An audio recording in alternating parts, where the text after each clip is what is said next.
नमस्कार, आप देख रहे हैं द न्यूज। आपके साथ मैं सृष्टि मिश्रा। पड़ोसी देश बांग्लादेश से एक बहुत बुरी खबर। शेख हसीना जी को अचानक से अपने देश को छोड़ना पड़ा और भारी विरोध के बीच दे दिया इस्तीफा। बड़ी खबर इस वक्त की, बांग्लादेश के हालात बिल्कुल नाजुक। 300 से ज्यादा जानें अब तक जा चुकी हैं और सबसे बुरी दुर्गति ये हुई। आज देखिए दर्शकों, सत्ता आज है, अगर कल नहीं रहा तो आपको भी यहाँ प्रदर्शनकारी नहीं छोड़ेंगे। आनन फानन में अपनी बहन के साथ बांग्लादेश की प्रधानमंत्री, जो कि भारत की हितैषी बताई जाती हैं, यहाँ शेख हसीना ने अपना देश छोड़ दिया है। भारत आ चुकी हैं, लेकिन भारत में भी बहुत देर तक नहीं रुकेंगी। ताजा अपडेट्स के मुताबिक दिल्ली में कुछ वक्त के लिए उनका चॉपर लैंड करेगा, उसके बाद से वो यहां से विदेश के लिए रवाना हो जाएंगी। बड़ी खबर, आइए जानते हैं प्रदर्शनकारी आज क्यों ढाका में सीएम आवास पर खाना खा रहे हैं, भोजन कर रहे हैं और यहां जश्न मनाते दिखाई दे रहे हैं। अचानक से वहां पर आईएसआई और जमाते इस्लामी संगठन क्यों एक्टिव हो गया? सरकार ने कैसे नजरअंदाजी की? क्या सरकार के खिलाफ लगातार वहां पर उफान में आंदोलनकारी के पीछे कोई षड्यंत्र रचने की कोशिश कर रहा था? आर्मी चीफ ने भी बयान दे दिया है टेलीविजन पर आकर कि इसमें आईएसआई का हाथ है, पाकिस्तान का हाथ है। और बता दें आपको, वहां पर जमाते इस्लामी संगठन का बड़ा वर्चस्व होने वाला है। सेना ने भी शेख हसीना का साथ नहीं दिया है। सेना ने प्रदर्शनकारियों पर गोली चलाने से मना कर दिया। दर्शकों, आइए 5 वजह आपको बताते हैं। आरक्षण को लेकर शुरू हुआ ये जुलाई के महीने में आंदोलन उग्र रूप ले चुका है। 300 से ज्यादा डेथ्स बांग्लादेश में हो चुकी है और सीएम आवास में घुस के तोड़ फोड़ कर रहे हैं। भारत में भी उच्चायोग की यहां पर बता दें आपको सुरक्षा बढ़ा दी गई है। प्रधानमंत्री सख्त टिप्पणी यहां पर कुछ देर में करते नजर भी आएंगे। और बता दें आपको, इसी बीच भारत में सुरक्षा बढ़ाई गई है। भारत के लिए एक बहुत बड़ी हितैषी हमेशा शेख हसीना को माना जाता रहा है। उन्होंने हमेशा ही जमाते इस्लाम का विरोध किया है और कई दशकों से बांग्लादेश पर यहां पर बता दें आपको जमाते इस्लामी की गलत नजर थी। और यही वजह है कि आज सेना के कुछ खुफिया विभाग भी ये बता रहे हैं कि सेना के मुख्य अधिकारी ही इसमें शामिल होते दिखाई दे रहे हैं। देखिए, ये तो बहुत गंभीर स्थिति भारतवर्ष के लिए बनी है। हमारे सिक्योरिटी के लिहाज से हमारे लिए एक बहुत बड़ा झटका है, धक्का है। शेख हसीना कई महीनों से अंडर प्रेशर हैं। जो बीएनपी है, जो इस्लामिस्ट पार्टीज हैं, वो उनके बरखिलाफ रही हैं। उन्होंने इलेक्शन में हिस्सा लेने से मना कर दिया। देखिए, ये लगता है जैसे कि कोई अरब स्प्रिंग हो, ऑरेंज रेवोल्यूशन हो, मैदान रेवोल्यूशन हो। ये जो रिजर्वेशन का मुद्दा था, 30% मुक्ति जोधा के लिए, इसको डिफ्यूज करने की कोशिश सुप्रीम कोर्ट ने की थी, लेकिन ये हिंसा बढ़ती ही गई है। कोई 100 के करीब स्टूडेंट्स मारे हैं, कितने 100 घायल हो गए हैं। अब बांग्लादेश की फौज के पास क्या विकल्प था कि या तो वो ताइनानमेन स्क्वायर जैसा नरसंहार करे, तो ये तो बिल्कुल जैसे कि श्रीलंका में हुआ था विक्रम राणा सिंह के साथ की सरकार के साथ, वैसा उन्होंने तो अटैक कर दिया है बांग्लादेश के प्राइम मिनिस्टर के आवास के ऊपर। लेकिन लगता है कि बांग्लादेश की फौज अभी तक वफादार रही है।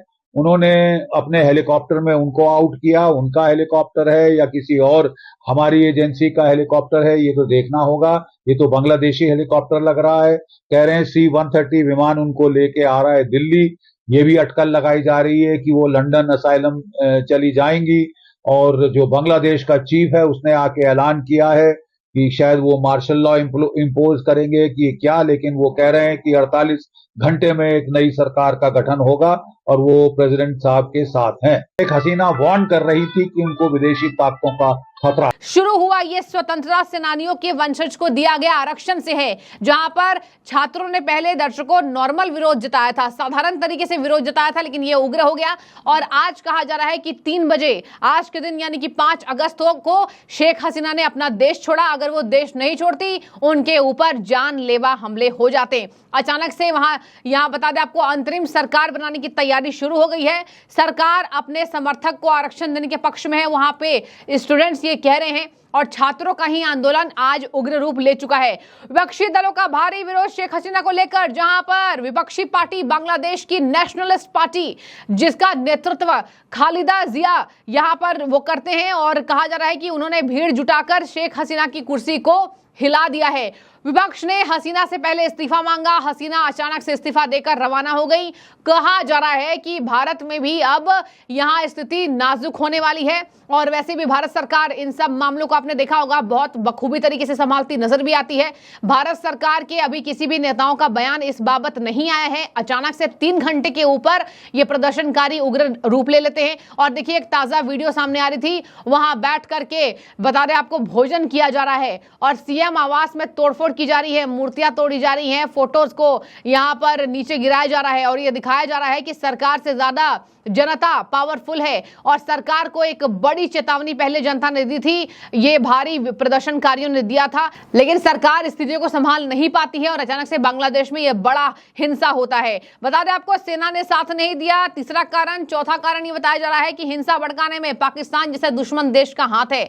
बांग्लादेश, देखिए बता दें आपको, यहाँ वहां पर भी हिंदू उतने सुरक्षित नहीं है। ऐसा नहीं है कि बांग्लादेश में हिंदू सुरक्षित हैं, लेकिन शेख हसीना जी ने पुरजोर यहाँ पर कोशिश, हर संभव प्रयास किया है। जब से उन्होंने गद्दी संभाली, अचानक से एक बार और उनका विरोध हुआ था, उनकी पूरी फैमिली की जान गई थी, जहां पर वो और उनकी बहन बच जाती है क्योंकि वो विदेश में जाकर छिप गई थी। बता दें आपको, यहां कहा जा रहा है कि बांग्लादेश में जमाते इस्लामी संगठन और आईएसआई की नजर बांग्लादेश के 8% हिंदू आबादी पर होगी। अब इस सरकार ने गाइडलाइंस जारी किया है, भारत सरकार ने, कि कोई भी बांग्लादेश की सफर ना करे। वहां पर जाने से सरकार ने सख्त रूप से चेतावनी दी है भारत के नागरिकों को। चौथा कारण ये मैंने आपको बताया कि पाकिस्तान हस्तक्षेप कर रहा है। पांचवा कारण सुनिए, बांग्लादेश की दर्शकों आर्थिक स्थिति है खराब।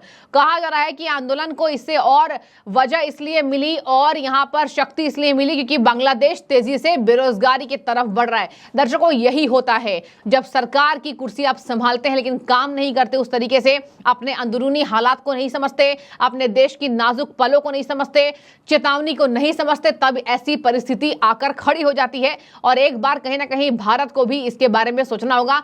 भारत में भी यहाँ हालत नाजुक ना हो, इसको लेकर भारत सरकार पुरजोर तैयारी कर रही है। अचानक से सब काम छोड़कर आप समझ जाइए बांग्लादेश के लिए नई तैयारी करनी पड़ेगी। कहा जा रहा है लंबे समय से शेख हसीना सत्ता में काबिज, अचानक से बढ़ गया एंटी इनकम्बेंसी, विरोध बढ़ चुका है। और कहा जा रहा है कि जब हाल ही में फिर से जब वो पीएम बनी तो बेरोजगार छात्रों में उनके लिए गुस्सा बढ़ गया कि वो बेरोजगारों के लिए कुछ नहीं कर रही हैं। और आरक्षण से 30% आरक्षण स्वतंत्रता सेनानियों के वंशज को दिए जो जा रहे हैं, उसके खिलाफ यह प्रदर्शन था। यह है मुख्य कारण, आरक्षण 30% उसको लेकर के। अब देखिए, भारत में भी बात होती है ना, कभी कभी कहा जाता है कि आरक्षण खत्म कर देना चाहिए, बनाए रखना चाहिए, तमाम बातें आती हैं, ये कोई नई बात नहीं है। तो देखिए, सरकार आरक्षण को कभी खत्म नहीं करेगी। आपने देखा इस बार कैसे आरक्षण को लेकर गलतफहमी फैलाने की कोशिश की थी। राहुल गांधी भी कम नहीं है, विपक्षी पार्टियां भी कम नहीं है, लेकिन भारत में तनाव की स्थिति प्रधानमंत्री नरेंद्र मोदी ने नहीं बनने दिया। देखिए, पड़ोसी देशों को छोड़ा नहीं जा सकता है। ऐसा नहीं है कि पड़ोसी देशों में जो हो रहा है, जो जाने जा रही है, तो उसको आप छोड़कर हाथ पर हाथ रखकर बैठे रहें और भारत के विकास के लिए एक अलग गाथा लिखें। लेकिन बांग्लादेश में ऐसा हुआ है तो जरूर भारत सरकार उनका साथ देगी। और शुरू से ही बांग्लादेश का भारी समर्थन इंडिया करता रहा है और बांग्लादेश में ने भी किया है। शेख हसीना एक बड़ी हितैषी, आपने देखा अभी अभी आई थी, प्रधानमंत्री से मुलाकात की थी, और उसके पहले भी जब आई थी तो उन्होंने राहुल गांधी की फैमिली से मुलाकात किया था। प्रियंका गांधी से पुरानी दोस्त बताई जाती रही हैं, इस पर विवाद भी हुआ था। उसके बाद प्रधानमंत्री से मिलकर कई प्रस्तावों पर मंजूरी दे दी गई थी। और इसके साथ मैं आपको बता दूं, अभी अभी बातचीत की जाए तो ममता बनर्जी ने, आपको याद होगा एक खबर मैंने आपको बताई थी, ममता बनर्जी ने पुरजोर विरोध किया था।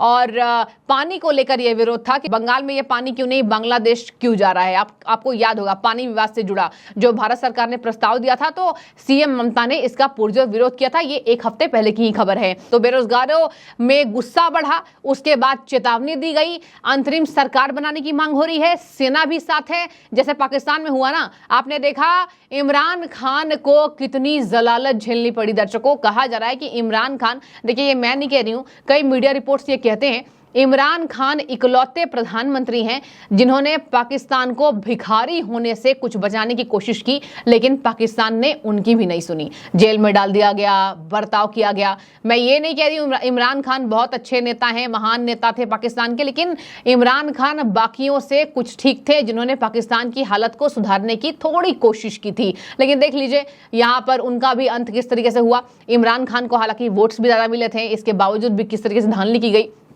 कहा जाता है कि जब सरकारों का अंकुश खत्म हो जाता है तो देश कैसी भी परिस्थिति में आ सकता है, और तब होती है गरीबी, महंगाई, बेरोजगारी। पाकिस्तान के पास आटे के पैसे नहीं थे, बांग्लादेश में भी वही स्थिति शुरू हो रही है। और यही वजह है कि स्टूडेंट्स का कई दिनों से ये विरोध प्रदर्शन चल रहा था, लेकिन सरकार इसको सख्ती से नहीं लेती है और सीरियसली नहीं लेती है। आज आनन फानन में सेना के चॉपर से तुरंत उड़ चली शेख हसीना, और अब देखिए टेंशन में जाहिर सी बात है पूरे बांग्लादेश की जनता है। वहां की हिंदू आबादी ज्यादा टेंशन में है, हिंदू को ज्यादा टारगेट किया जा रहा है। आईएसआई के खुले बाहों से यहां पर उनका स्वागत किया जा रहा है बांग्लादेश के जनता के द्वारा, और अब कहा जा रहा है कि आंदोलन और तेज करेंगे। लेकिन सबसे बुरी तस्वीर ये आई, ठीक है आप आंदोलन कीजिए, लेकिन आपने देखा होगा, आप स्क्रीन पे आपने अभी भी देखा होगा कि सबसे बुरी ये तस्वीरें आई कि सीएम आवास के अंदर बैठ करके भोजन करना, जश्न मनाना, और ये एक चेतावनी है सभी देशों के लिए, पड़ोसी। आपकी क्या राय है आप जरूर कमेंट कीजिएगा। हालांकि ये अपडेट अभी फिलहाल आई थी, दिल्ली में कुछ घंटों के लिए रुकेंगी